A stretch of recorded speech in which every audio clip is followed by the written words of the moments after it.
This video is about how I am a creative person and will always be. I guess I won't be apologizing for that anymore.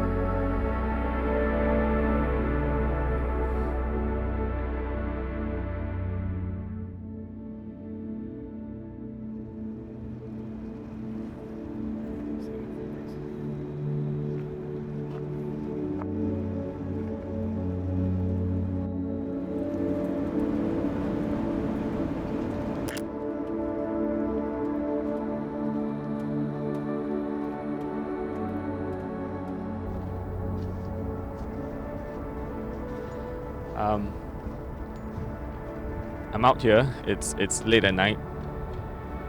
I'm here to talk about how I feel and my thoughts about being creative, and I'm here because I have to, even though it's also a choice. I've spent most of my life feeling like I need to be such and such, successful in different ways, and however you want to look at success. And the weird thing about success is the closer it seems, the further away it really is. You never really know what exactly it is. Can't really complain about my life right now because it's good and I'm grateful, but that doesn't stop me from being unhappy in some ways. I feel like I never worked up the courage to really say what I want to be and to stick to that with all my might. I've ended up in a position where I've lived my life in the pockets of permission that other people have given to me.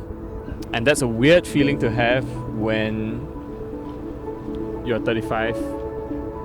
You start to feel like, hey,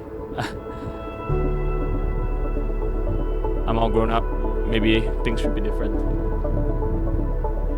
Maybe it's the same for you, I'm not sure. Don't get me wrong, I am not blaming anybody because the responsibility for that, which is determining how my life turns out, falls on me and not on other people.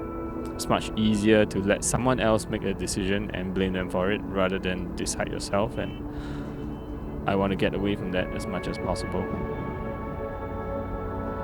It's time that I shed unhelpful feelings of self-pity, blame, guilt, regret, frustration, and so on, and move on, grow up, be the person that I've always known I should be and want to be.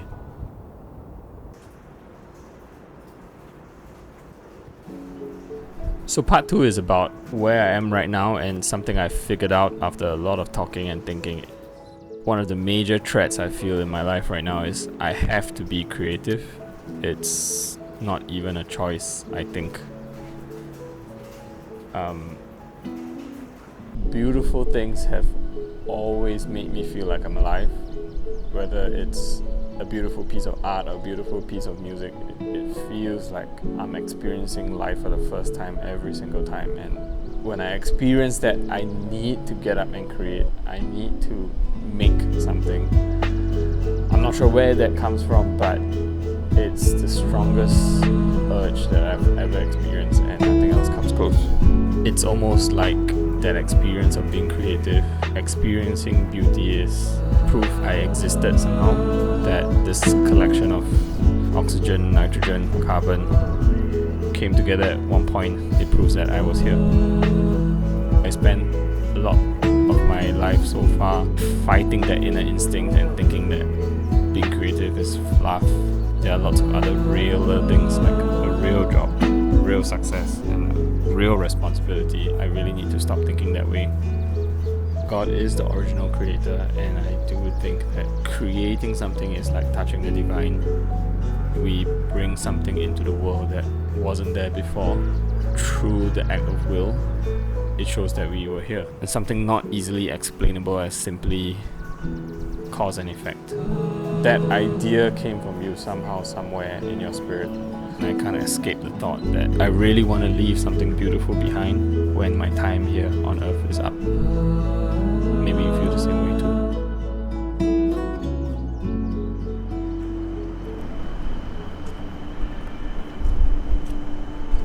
So part 3, where am I going?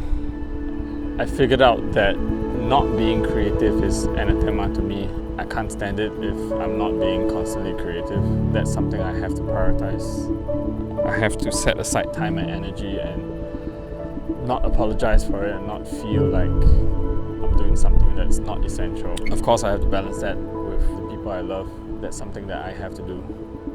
The only thing worse, I think, than trying to create something falling flat in your face and nobody really cares or appreciates it is not even trying, and that's something that I can't stomach. I can't think of living my whole life and then thinking back to myself and saying, why didn't I try to create something beautiful? Being creative means that you see your own vision by definition, and that means you have to march to the beat of your own drum and not to the beat of somebody else's drum. Growing up means you avoid being a trained monkey, and what that is a trained monkey goes after the person holding the banana, and as we grow older, the person holding the banana changes, but it's still the same thing. And one day you have to say, I'm not going after the banana anymore. I have something that's important to me that I want to chase after. I really want to leave something beautiful behind, something that will prove that I was here, that I had thoughts and I existed, and that I created something worth remembering. If you're watching this and you clicked on this video, I think you're probably a creative yourself. I hope you find your voice and your courage, as I am finding mine. And I hope you hang in there. Cheers.